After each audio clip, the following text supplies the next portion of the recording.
Hello दोस्तों, स्वागत है आपका मेरे YouTube चैनल पर। आज हम एक ऐसे इन्वेस्टमेंट ऑप्शन के बारे में बात करने वाले हैं जो आपको डाइवर्सिफिकेशन, सेफ्टी और लॉन्ग टर्म ग्रोथ प्रोवाइड करता है। इसका नाम है ETF, एक्सचेंज ट्रेडेड फंड। आज हम टॉप 5 ETFs के बारे में बात करेंगे जिसके अंदर आप इन्वेस्ट कर सकते हैं। चलिए अब ETFs के बारे में बात करते हैं। ETFs होते क्या हैं?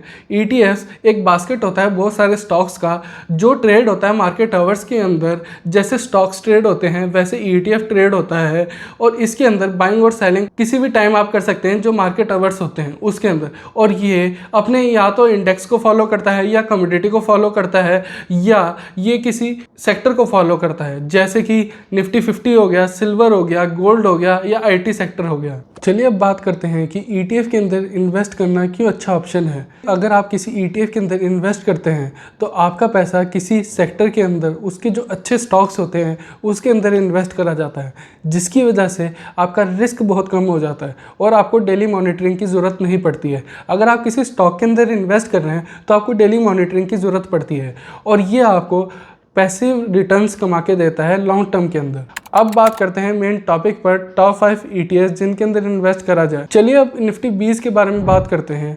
ये बिगिनर्स के लिए अच्छा है और इसके अंदर रिस्क बहुत कम रहता है और साथ में ये टॉप 50 कंपनीज जो निफ्टी 50 की होती हैं उनके अंदर इन्वेस्ट करता है। इसका असेट अंडर मैनेजमेंट 50,000 करोड़ से ज़्यादा है और इसका एक्सपेंस रेशो 0.04 है और जितना कम एक्सपेंस रेशो होता है उतना अच्छा होता है।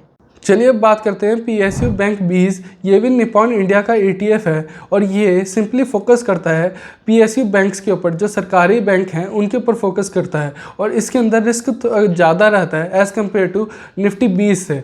इसका जो असेट अंडर मैनेजमेंट है वो 3,200 करोड़ से ज़्यादा है और ये 12 अच्छी कंपनी जो सरकारी बैंक हैं उनके अंदर इन्वेस्ट करता है और इसका एक्सपेंस रेशो 0.49 है और जितना कम रहे उतना अच्छा रहता है और इसका जो पीयर्स है उससे इसका एक्सपेंस रेशो कम है। चलिए अब IT 20 के बारे में बात करते हैं। IT 20 जो टॉप कंपनीज होती हैं IT की उनके अंदर इन्वेस्ट करता है और इसके अंदर रिस्क ज़्यादा होता है एज़ कम्पेयर टू निफ्टी 20 से और इसका असेट अंडर मैनेजमेंट 2,700 करोड़ से ज़्यादा है और ये टॉप 10 कंपनीज के अंदर इन्वेस्ट करता है ITs की और इसका एक्सपेंस रेशो 0.2 है। चलिए अब गोल्ड आई ETF के बारे में बात करते हैं।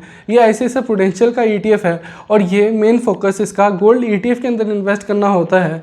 इसका असेट अंडर मैनेजमेंट 10,000 करोड़ से ज़्यादा है और इसका एक्सपेंस रेशो 0.5 है। चलिए अब बात करते हैं सिल्वर आई ETF के बारे में। यह ICICI प्रूडेंशियल का ETF है और इसका मेन फोकस होता है सिल्वर के अंदर इन्वेस्ट करना। इसका असेट अंडर मैनेजमेंट 9,000 करोड़ से ज़्यादा है और इसका जो एक्सपेंस रेशो है 0.4 है। अगर आपको इन पांचों ETF में से कोई सा भी ETF अच्छा लगा तो अपनी रिसर्च ज़रूर कीजिएगा इन्वेस्ट करने से पहले। अगर आपको ये वीडियो अच्छी लगी है तो लाइक, शेयर, सब्सक्राइब और कमेंट ज़रूर कीजिएगा और ये भी बताइएगा आपको इन पाँचों ETF में से कौन सा ETF अच्छा लगा।